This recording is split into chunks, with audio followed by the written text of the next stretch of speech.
नमस्कार, आप देख रहे हैं रुड़की हब और मैं हूं आपके साथ मानसी। और वक्त हो गया है उत्तराखंड बुलेटिन का।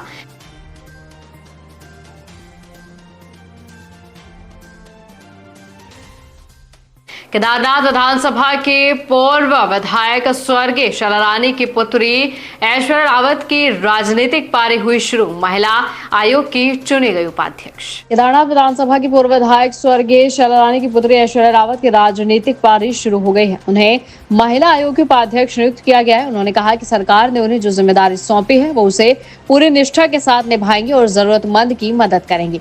बीते वर्ष 9 जुलाई को विधायक शैला रानी रावत के निधन के बाद कयास शुरू हो गए थे कि उनकी राजनीतिक विरासत को कौन संभालेगा। केदारनाथ विधानसभा चुनाव में भी ऐश्वर्या रावत को प्रबल दावेदार माना गया था। तमाम चर्चाओं के बीच वो भाजपा के कार्यक्रमों में सक्रिय रहे। अब मुख्यमंत्री पुष्कर सिंह धामी ने उन्हें महिला आयोग का उपाध्यक्ष नियुक्त कर उनकी राजनीतिक पारी का आगाज शुरू कर दिया है।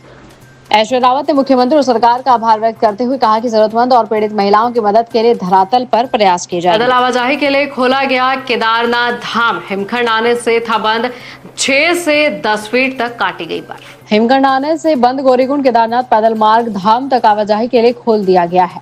हिमखंड जोन में 6 से 10 फीट तक बर्फ काटकर रास्ता बनाया गया है। मार्ग को घोड़ा खच्चरों के लिए सुरक्षित किया जा रहा है, जिससे जल्द ही धाम तक सामान का ढुलान हो सके। बुधवार देर शाम को मजदूर लिंचोली से छानी कैंप और छानी कैंप से रुद्रा पॉइंट तक बर्फ हटाते हुए केदारनाथ तक पहुंच गए थे। लोक निर्माण विभाग के 70 मजदूरों की ओर से बर्फ प्रभावित क्षेत्र में रास्ते दुरुस्त किए जा रहे हैं। हिमखंड जोन और फिसलन वाली जगहों पर सुरक्षा के लिए मिट्टी और पत्थर का उपयोग भी किया जा रहा है। हिमखंड जोन में 8 से 10 फीट तक बर्फ काटकर रास्ता तैयार किया गया है।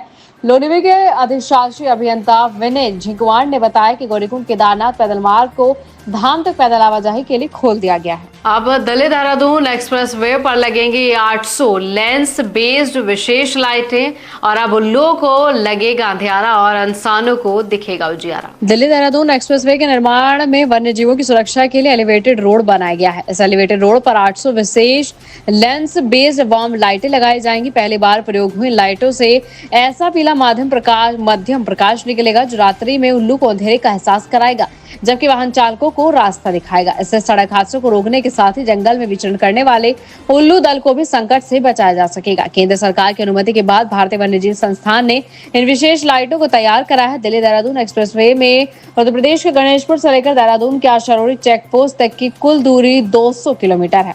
इसके मध्य में वन्यजीवों की सुरक्षा के लिए 12 किलोमीटर का एलिवेटेड रोड बनाया गया ताकि इससे नीचे गलियारों में वन्यजीव आसानी से विचरण कर सके। मार्च में 5% कम बरसे बादल, बर्फ विहीन हुआ मध्यवेश्वर और बारिश पड़ने से केदारनाथ में भी पिघल रही बर्फ। मौसम की बेरुखी से चैत्र मास में ही सूरज की तपन ज्येष्ठ महीने का एहसास करा रही है। उच्च हिमालय की तलहटी पर विराजमान द्वितीय केदार महेश्वर एक सप्ताह में ही बर्फहीन हो चुका है। यहाँ बुग्याल क्षेत्र वीरान नजर आ रहा है। वहीं केदारनाथ और तुंगनाथ में भी बर्फ तेजी से पिघल रही है। वहीं मार्च महीने में जनपद में सामान्य से 5% बारिश कम होने से जमीन की आर्द्रता प्रभावित हो रही है, जिससे प्राकृतिक जल स्रोतों में पानी का स्राव भी कम हो चुका है। मार्च महीने के पहले 3 दिन तो मौसम खुशनुमा रहा और अच्छी बारिश हुई, लेकिन इसके बाद दूसरे और तीसरे सप्ताह में हल्की बूंदाबांदी हुई। यहाँ तक कि केदारनाथ धाम में बीते 15 दिनों से बर्फबारी नहीं हुई।